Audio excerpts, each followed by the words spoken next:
Baik, selamat pagi semuanya. Selamat pagi. Kita akan segera memulai presentasi kita hari ini. Pelajaran kita yang berjudul Hukum Permintaan dan Penawaran dan Keseimbangan Pasar. Kita akan lihat dulu kebersihan kelas. Terima kasih banyak dari adik-adik yang sudah menjalankan jadwal kebersihan. Karena kalau kelas kotor kita tidak bisa akan belajar dengan baik. Kemudian kehadiran, kita ambil kehadiran.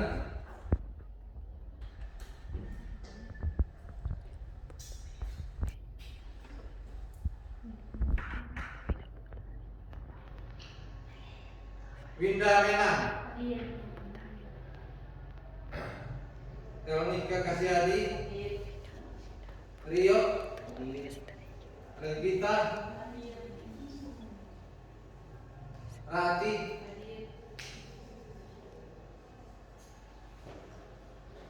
Teli, Marsha, Revika, Nia. Oke. Selanjutnya kerapian pakaian. Sebelum kita akan lanjutkan, Bapak ingin melihat kerapian di mohon berdiri semua. Kalau ada yang Oke, silakan duduk saudaraku semua. Berikutnya, harus simetris karena sebentar ada pembagian kelompok.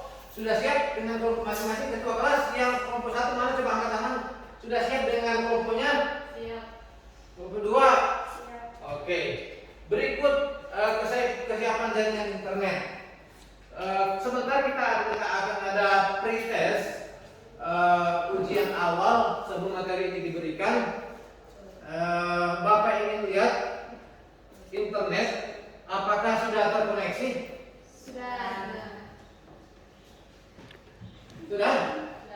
Oke, kalau sudah tolong HP-nya dilepas karena selama pembelajaran kita tidak boleh menggunakan HP kecuali dalam kegiatan pretest dan post test.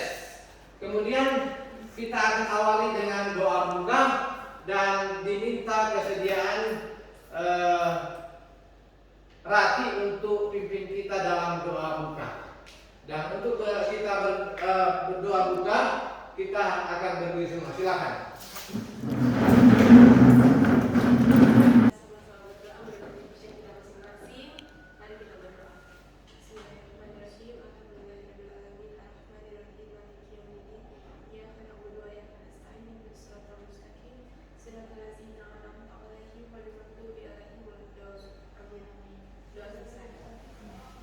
Baik, silakan duduk. Terima kasih Rati yang sudah pimpin kita dalam doa. Selanjutnya kita akan melakukan lagu nasional dan sekali lagi Bapak mengundang kita semua untuk berdiri. Kita akan menyanyi.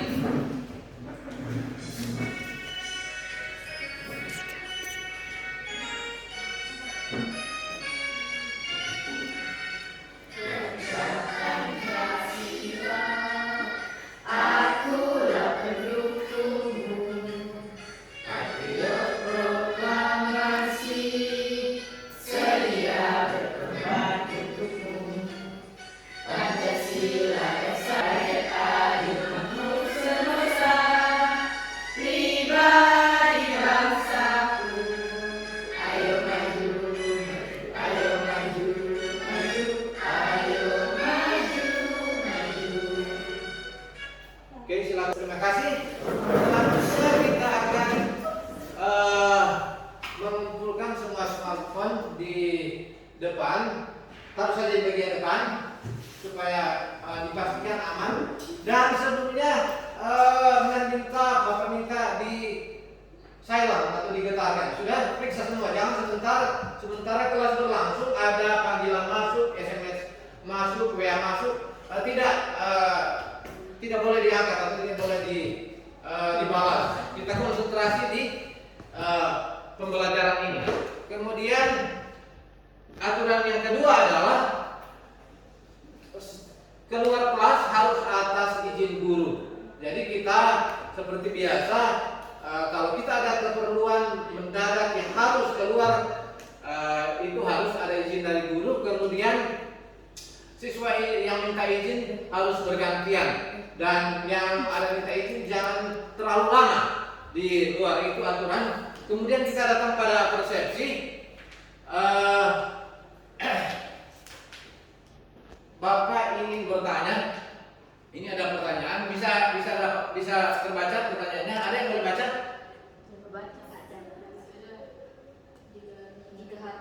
Jika, coba baca sama-sama. Jika harga barang di pasar naik, maka jumlah orang yang hendak membeli barang tersebut akan mengalami. Cuma ada dua jawaban di sini. Ada yang boleh jawab? Kalau harga barang-barang di pasar mengalami kenaikan, maka orang yang pergi ke pasar membeli apa? Tidak bisa jawab? Kalau belum bisa jawab, Bapak kasih petunjuk. Dua jawaban, dua kemungkinan, yaitu sedikit atau banyak. Jadi pertanyaannya, jika harga barang di pasar naik, maka jumlah orang yang akan membeli barang tersebut mengalami penurunan atau kenaikan. Kalau harga barang naik, kalau harga barang-barang di pasar serba naik, orang rajin ke pasar atau malas ke pasar? Malas.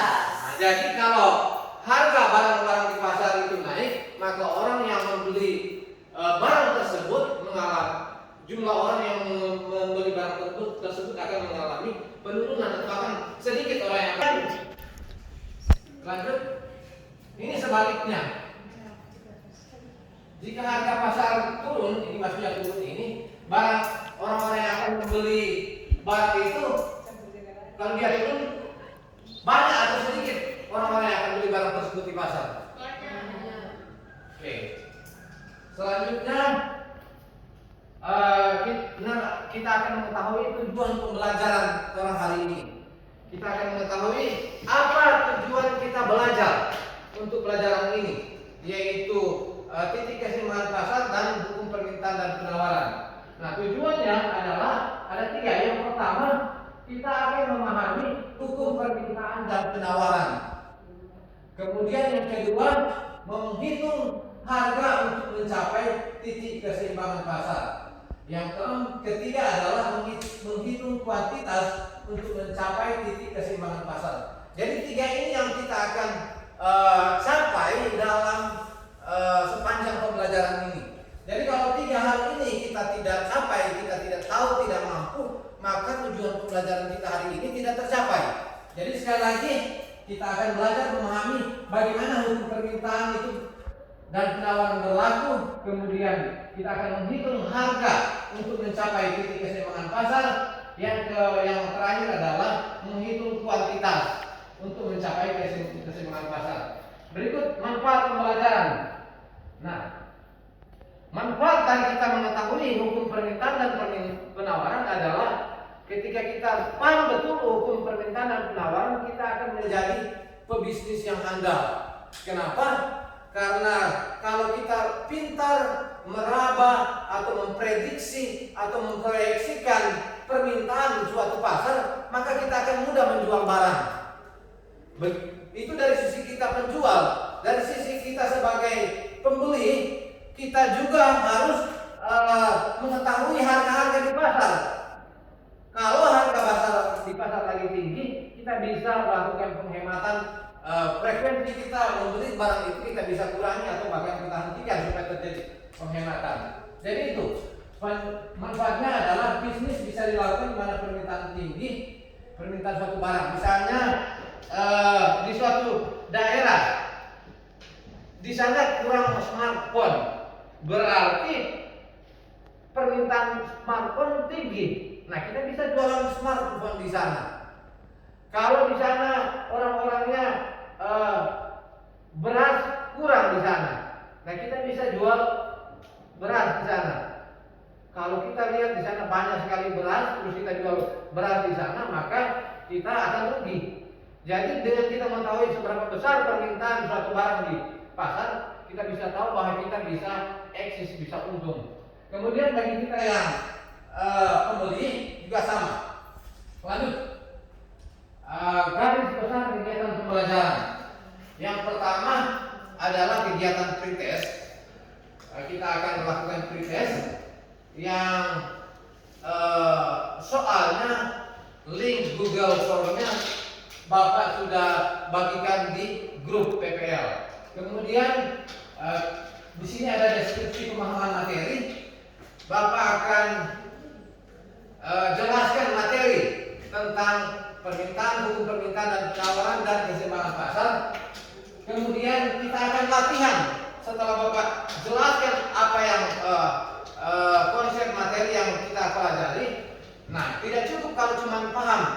Supaya kita lebih kuasai lagi, kita harus latihan lewat kita mengisi soal-soal yang ada di LKPD.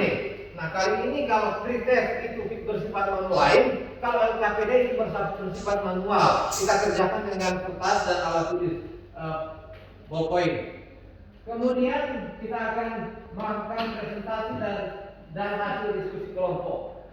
Nah, perlu diketahui bahwa pengerjaan LKPD tadi itu harus dilakukan secara berkelompok. Bapak tadi membagi dua kelompok dan masing-masing kelompok mengerjakan dan kelompok itu mempresentasikan jawabannya di depan kelas.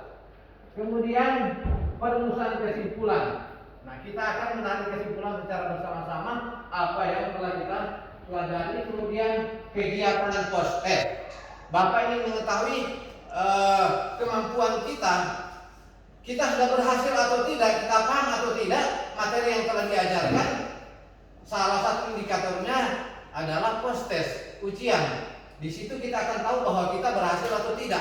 Ujian adalah alat ukur untuk mengetahui seberapa besar presentasi penguasaan materi yang kita telah kuasai. Yang berikut refleksi yang ini, yang terakhir itu adalah refleksi. Kemudian kita akan melakukan pre-test selama 5 menit. Ini ada soal yang berhubungan dengan materi hari ini, Bapak belum jelaskan, jadi Anda harus isi. Kalau Anda belum tahu, maka Anda mengisi sesuai pemahaman Anda yang paling mendekati. Kalau Anda sudah tahu, ya bagus, isi sesuai apa yang Anda sudah tahu. Silakan akses link Google Classroom yang sudah dibagikan. Minta maaf, ini masih sistem penilaian. Lepas kembali belum pretest. Ini Bapak akan menjelaskan penilaian peserta didik selama kegiatan pembelajaran. Jadi supaya dapat nilai bagus, karena yang akan Bapak nilai banyak hal, bukan cuma pretest, post-test dan LKPD, banyak. Apa semua itu? Yang pertama adalah ketepatan waktu dalam mengikuti kelas. Jadi siapa yang datang terlambat dan tepat waktu itu beda nilainya. Kemudian ketepatan waktu dalam menyelesaikan tugas. Kemudian berikut keterampilan dalam menyelesaikan soal. Ada yang pelan, ada yang cepat. Kemudian keaktifan dalam diskusi kelompok. Kalau hanya diam-diam, maka nilainya beda dengan orang yang aktif. Kemudian kemampuan bekerja sama. Yang berikut keaktifan dalam memberikan pertanyaan dan memberikan tanggapan terhadap materi pembelajaran. Baru kerapian, kesopanan selama mengikuti pembelajaran. Baru hasil post-test. Jadi itu semua yang akan dinilai. Jadi kalau Anda ingin mendapatkan nilai maksimal, perhatikan semua komponen-komponen atau indikator penilaian ini. Nah, kalau sudah, kita akan masuk kepada langkah berikut pretest. Silakan akses dan Bapak kasih kesempatan 5 menit untuk melakukan pretest. Silakan.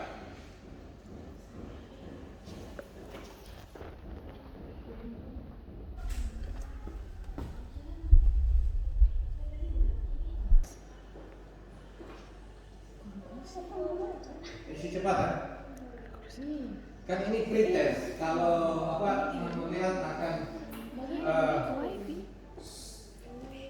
sejauh mana pemahaman Anda sebelum materi ini diberikan? Majalah-majalah.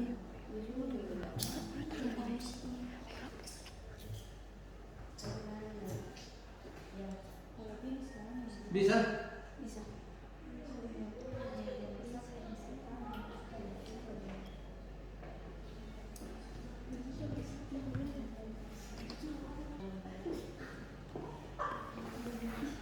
Oke, Bapak akan hitung sampai 10. 9,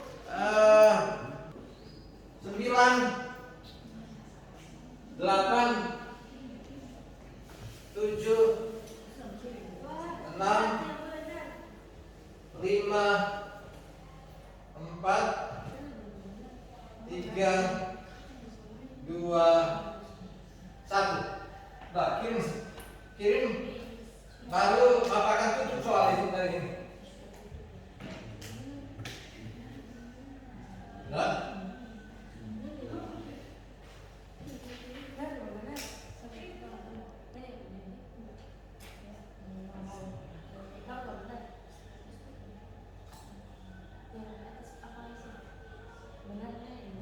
Di sini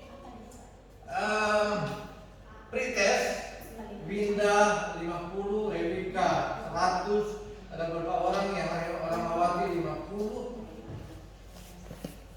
Rewika 100, Gita 25, Regita 50, Paila 75, Rio 50, dan Reva 50. Jadi secara rata-rata ini pretest ini sudah bagus, walaupun belum dijelaskan. Ada beberapa siswa yang sudah bisa menghasilkan nilai yang tinggi. Nah, bagaimana dengan hasil akhirnya? Nanti sebentar kita akan bandingkan dengan post test. Kita akan bandingkan hasilnya dengan post test. Oke, mari kita lanjut. Nah, di sini ada berita, tapi sebelum berita ini kita akan lihat semua HP dikumpul supaya kita konsentrasi di video. Oke, mari kita akan saksikan video ini untuk orientasi ke masalah. Perhatikan.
Oke.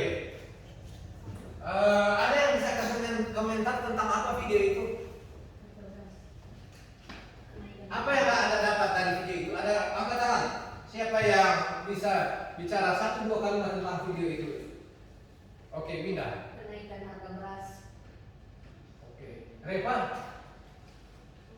Presiden menurunkan harga beras agar banyak masyarakat boleh membeli masyarakat yang berekonomi rendah. Oke. Video ini terima kasih atas partisipasi Anda sudah berani menyampaikan ide komentar tentang video. Video ini banyak hal yang bisa kita komentar, tapi yang Bapak inginkan supaya Anda terarah adalah di dalam video itu ada harga beras. Presiden ingin mengontrol itu harga beras, karena kalau harga beras orang tidak akan mudah membeli, banyak rakyat akan susah. Pertanyaannya, kenapa harga jadi naik tinggi? Kalau pemerintah tidak kontrol itu harga beras, harga akan jadi naik tinggi. Nah, kalau harga naik tinggi berarti orang tidak akan membeli lagi beras. Lanjut. Nah, sekarang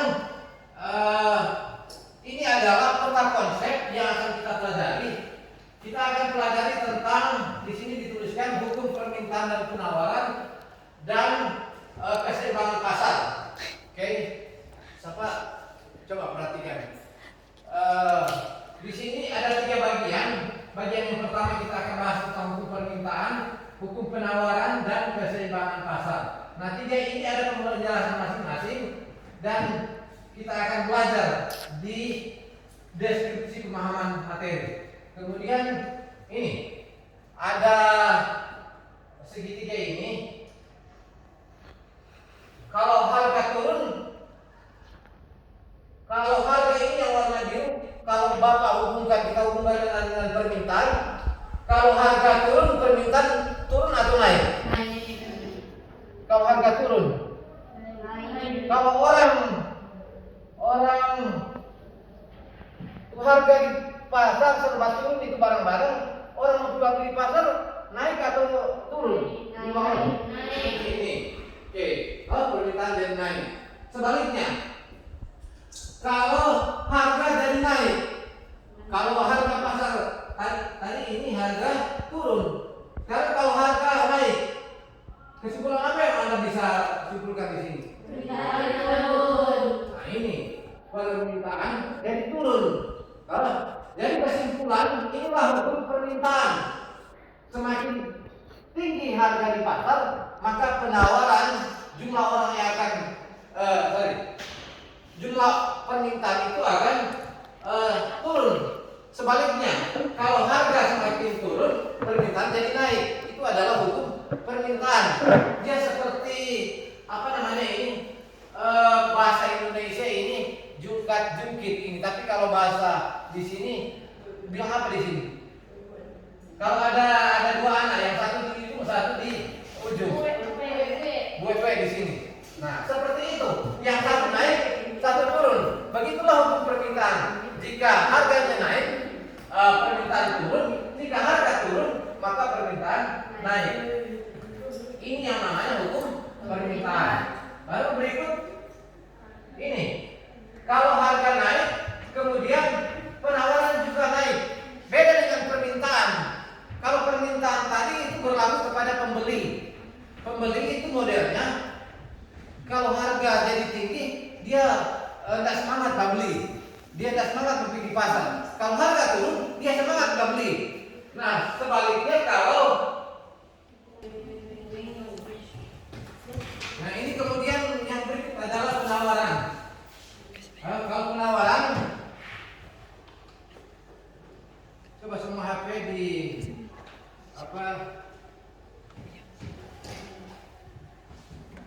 ini penawaran, dia naik. Kalau harga naik, penawaran naik. Sebaliknya kalau dia harga turun, dia juga turun dia punya penawaran. Ini yang dinamakan dengan hukum penawaran. Baru berikut, ini hukum permintaan. Ini dia punya ringkasan. Kalau hukum permintaan, harga barang naik,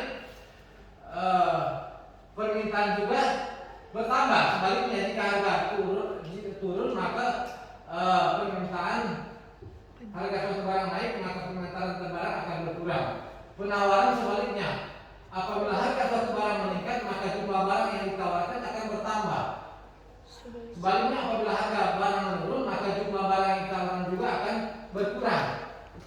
Nah, ini ada titik keseimbangan pasar. Tadi kita sudah mengetahui perilaku penjual dan pembeli. Kalau penjual dia menggunakan hukum permintaan. Semakin tinggi itu harga, semakin banyak barang yang dia membeli. Kalau harga semakin rendah, semakin sedikit barang yang dia mau jual. Nah, kalau pembeli sebaliknya, kalau barang yang ditawarkan tinggi, maka dia tidak membeli. Kalau penjual sebaliknya, kalau barang yang ditawarkan tinggi, dia banyak barang yang dia mau jual. Nah, jadi ada harga kesepakatan. Jadi ada harga yang dimana penjual rela mau jual, pembeli mau beli. Namanya adalah harga keseimbangan pasar. Ini QD dan QS. Terjadi QD dan QS. Ini kalau P harga price, kalau D demand permintaan, supply. Jadi ini titik keseimbangan pasar terjadi jika harga permintaan sama dengan harga penawaran baru kuantitas. Q itu kuantitas, jumlah barang yang diminta sama dengan jumlah yang barang yang ditawarkan. Nah, pada titik ini pasar akan terjadi, penjualan transaksi akan terjadi. Nah, kita akan menghitung secara matematis. Coba tuh HP jangan dulu dipegang-pegang, lihat di sini. Kita akan mengetahui secara matematis dia punya titik keseimbangan pasar, kita akan hitung.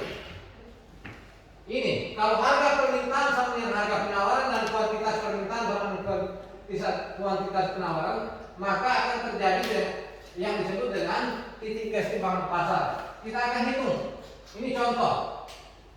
Sekelompok pedagang grosir akan membeli 50 pengering rambut per bulan jika harganya 200.000 dan hanya 30 pengering rambut per bulan jika harganya menjadi 300.000. Sedangkan pabrik bersedia memasok 20 buah jika harganya 230.000 dan bersedia memasok atau menjual 30 buah jika harganya menjadi 230.000. Tentukan A fungsi permintaan, B fungsi penawaran, C harga keseimbangan pasar, D kuantitas keseimbangan pasar, E titik keseimbangan pasar. Di sini Bapak bagi dua, yang hijau dan biru. Ini hijau ini perilaku dari pedagang, pembeli. Grosir itu pembeli, pedagang besar, dia membeli di pabrik. Nah, lihat ini Pak, pembeli ini, kalau harganya katanya 200.000, dia bisa beli 50. Maka kalau harga naik 300, dia perlu mampu beli 30. Ini kan perilaku pembeli begitu. Kalau dia harga tinggi, dia membeli cuma sedikit barang. Kalau harga rendah, dia membeli banyak. Coba lihat, perhatikan ini. Ini harga 200, dia beli 50. Dia sudah beli 30, kenapa kurang 30 dia membeli? Karena itu harga meningkat 300. Sebaliknya itu penjual pabrik. Nih, pabrik itu bisa pasok atau jual 20 kalau harga 230. Maka kalau ini harga 10 200 10 ini 210 maksudnya ini bukan 230, dia bisa beli 30 buah. Oke, mari kita lanjut.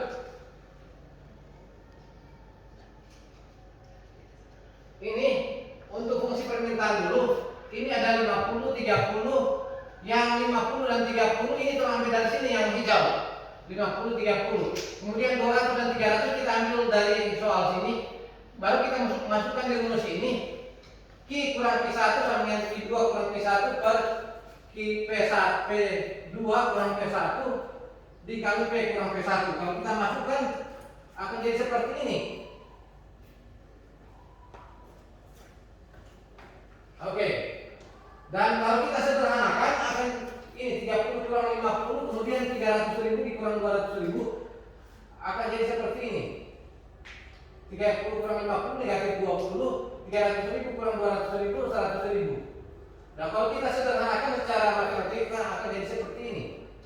Min 20 per 100.000 kan kita kecilkan jadi min 1.500. Kemudian ini 22 kali ini 1 per 5.000 dikali P, kita kalikan 22 yang ini dikali P, 200.000 dikali ini dapat ini. Kemudian lanjut negatif 50 kita pindahkan di kanan jadi seperti ini. Dan ini persamaan permintaan, yaitu Q sambungan 1500 P tambah 90. Oke, itu pertanyaan A. Sekarang pertanyaan B. Fungsi penawaran. Kita beralih ke warna biru. Kalau warna biru kita akan jadi seperti ini. 20 210. Ini 20 30, ini 20 30. Kemudian 210 230. Ini 210. Maaf, ini sudah tidak ditulis, ini 210 230. Kita masukkan ke rumus ini. Akan jadi seperti ini kalau kita masukkan. Angka-angka ini kalau kita masukkan akan jadi seperti ini. Kemudian kita sederhanakan 30 kurang 20. Nah, jadi 10 per 20.000. Baru kita kali ke dalam. Akan jadi begini. Baru negatif 20 kita pindahkan di kanan jadi seperti ini. Dan kalau kita sederhanakan akan jadi seperti ini. Q sambungan 1200 P kurang 85. Jadi ini fungsi penawaran. Baru C, harga keseimbangan pasar. Nah, untuk mencari harga keseimbangan pasar, kita samakan dua persamaan tadi. Ini QD sama dengan QS. Kita samakan ini yang warna hijau dengan yang warna biru. Terus kita kali dengan negatif 10.000. Nah, ini akan jadi sederhana seperti ini, pecahannya hilang. Kemudian kita kumpulkan yang variabel P di sebelah kiri, yang konstanta yang tidak ada variabel di sebelah kanan. Kita sederhanakan akan jadi 7P sama dengan 1.750.000 dan kita dapat P itu sama dengan 250.000. Sehingga kita sudah dapat bagian C, harga keseimbangan pasar itu 250.000. Sekarang D, kuantitas keseimbangan pasar. Nah, untuk mencari kuantitas keseimbangan pasar,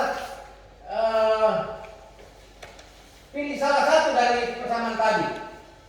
Yang ini atau yang ini. Kita pilih saja yang positif. Yang sebelah kanan kita masukkan yang angka 250.000 tadi di sini, di P ini. Ini sehingga akan jadi seperti ini Q. Q dapat 40. Sehingga bagian E titik keseimbangan pasar P yang 250 dengan Q yang 40 tadi kalau kita gabungkan itu titik keseimbangan pasar 40 buah dan 250.000. Titik inilah di mana penjual mampu jual dan pembeli mampu beli, dan harga ini 250.000 juga sama di titik ini. Nah, sekarang kita akan bagi dua kelompok. Sudah, kita bekerjakan LKPD. Di sini LKPD-nya kita kerjakan LKPD. Silakan 15 menit Bapak minta Anda kerjakan LKPD seperti yang soal tadi. Masing-masing kelompok memilih ketua kelompok, kemudian masing-masing ketua kelompok mengambil satu eksemplar LKPD. Yang tadi yang sudah Bapak tadi dibagikan, sudah. Silakan isi selama 10 atau 5 sampai 15 menit. Silakan.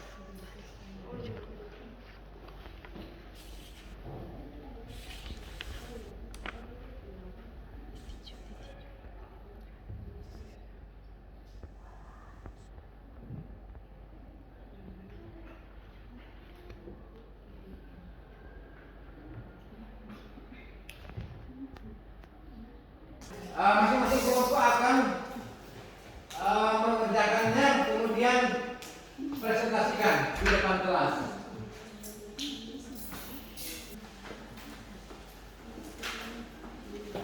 Tadi sudah selesai? Oke. Berarti kelompok satu yang pimpinan Rati akan maju dengan 3 temannya, silakan di depan kelas akan mempresentasikan hasil dari LKPD.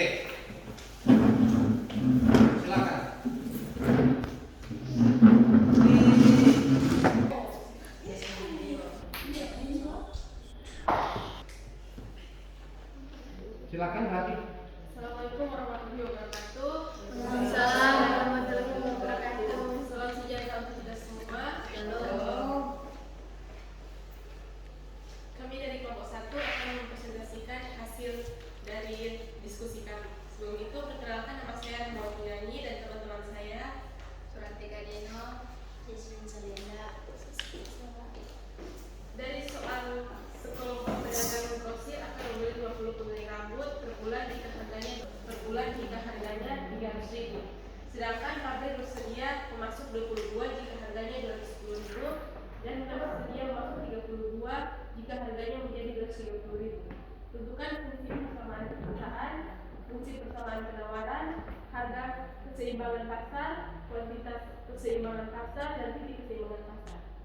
Hasil yang kami dapat yaitu fungsi persamaan permintaan. Hasilnya adalah Q sama dengan 1.500 Pi tambah 90. Lalu fungsi persamaan penawaran sama dengan 1/2000 Pi kurang 85. Lalu harga keseimbangan pasar sama dengan 250.000 dan kuantitas keseimbangan pasar 40 dan titik keseimbangan pasar yaitu 40 buah 250.000. Sekian presentasi dari kami. Terima kasih. Oke, tepuk tangan. Silakan kembali ke tempat duduk. Berikutnya kelompok 2 di bawah pimpinan Revanina. Silakan.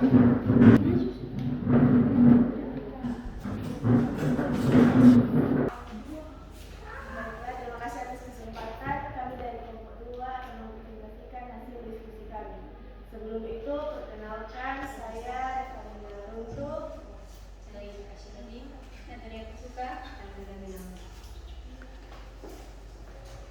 Dari soal berikut yaitu sekelompok pedagang grosir akan membeli 50 pengering rambut per bulan jika harganya 200.000 dan 30 pengering rambut per bulan jika harganya 300.000. Sedangkan pabrik bersedia memasok 20 buah jika harganya 210.000 dan bersedia memasok 30 buah jika harganya menjadi 230.000. Untuk jawaban dari soal pertama yang fungsi persamaan permintaan yaitu 5.000. Untuk jawaban dari soal kedua yaitu fungsi persamaan penawaran yaitu 2.000. Jawaban dari soal ketiga harga keseimbangan pasar yaitu 250.000. Jawaban dari soal keempat kuantitas keseimbangan pasar yaitu 40, sedangkan titik keseimbangan pasar adalah 40 per 250.000. Terima kasih. Baik, terima kasih atas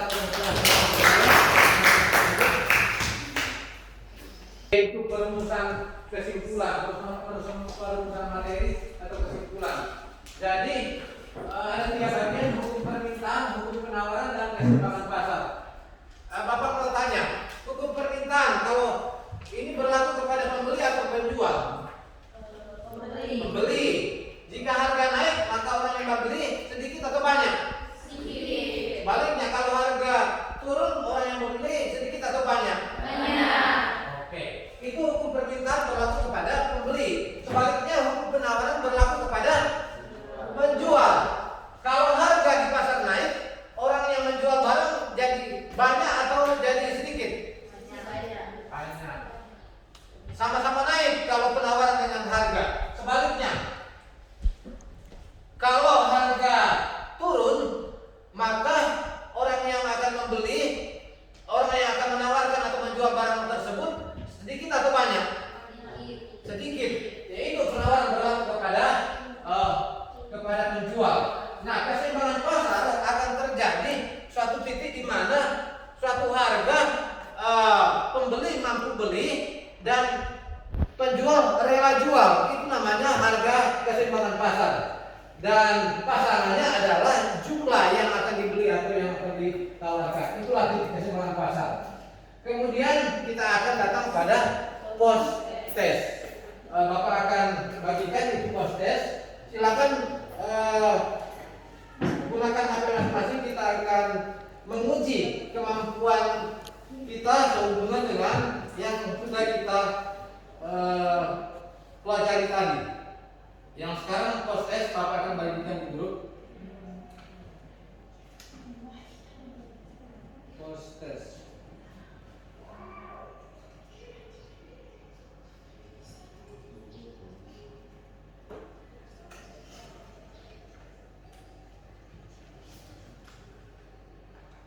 Oke. 5 menit. Silakan. 5 sampai 7 menit. Kita akan lihat seberapa jauh penguasaan Anda terhadap materi lewat post test, dan kita akan bandingkan pre-test tadi dengan post test. Apakah ada kemajuan atau tetap atau justru menurun secara rata-rata. Kita akan lihat.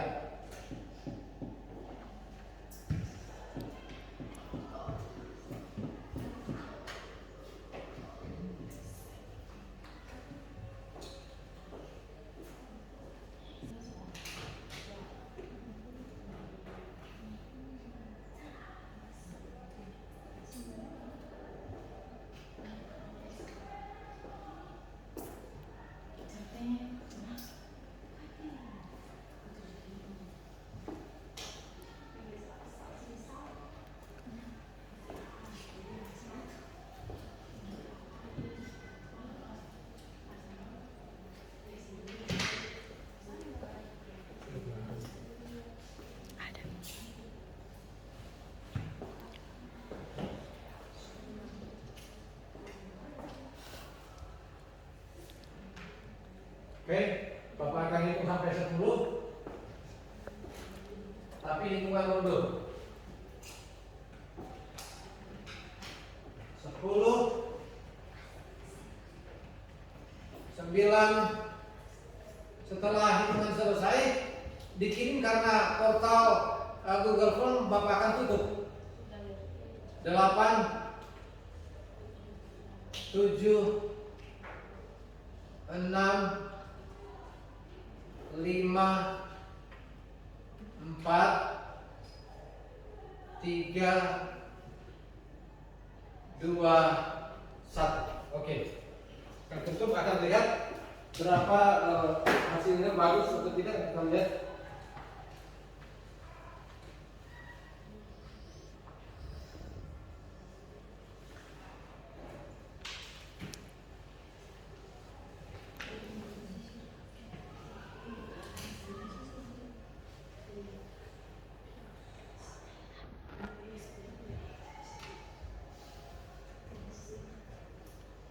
Oke, ada 3 orang yang dapat 100. Nih, bukan 3 orang.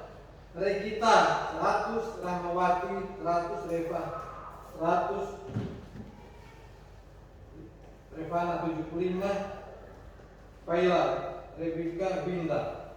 Rata-rata dapat 100. Artinya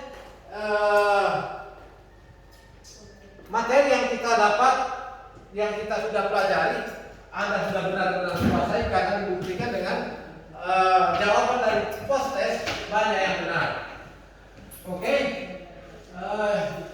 kita lanjut berikut refleksi. Perhatikan semua yang baca. Ketika selesai mengikuti pembelajaran ini, gambar nomor berapa yang sesuai dengan perasaan kalian? Oke, ini ada gambar pertama, ya gambar seperti ini. Yang gambar yang kedua yang ini. Ini bingung, sedih. Ini dia juga ini bingung, tapi ini bingung campur sedih. Terus ada yang masih ada yang gembira nomor 1. Dan ini gambar ini gambar mana yang mewakili perasaan Anda. Nah, cara menjawabnya perhatikan angkat tangan jika Anda perasaan Anda sesuai dengan nomor 5. Berapa dari Anda yang perasaan Anda terwakilkan dengan nomor 5? Tidak ada? Tidak. Yang nomor 4? Tidak. Nomor 3? Tidak. Nomor 2? Yang nomor 1? Oke, jadi silakan turun tangan sesuai dengan gambar ini, maka Anda semua merasa senang, bahagia, dan merasa bahwa pembelajaran ini sangat bermanfaat. Berikutnya informasi materi selanjutnya. Bapak akan informasikan materi dari pertemuan selanjutnya, lembaga keuangan perbankan. Dia punya judul. Baru berikut tugas tindak lanjut. Di sini silakan akses dan kerjakan soal tugas tindak lanjut sesuai dengan petunjuk dengan mengakses link yang di-share di grup WhatsApp. Link Google Form. Di sana akan Anda kerjakan tugasnya. Kemudian kita akan akhiri dengan doa. Kalau tadi Rati yang doa, sekarang Bapak minta kesediaan dari Teli untuk pimpin kita dalam doa tutup. Mari kita berdiri semua.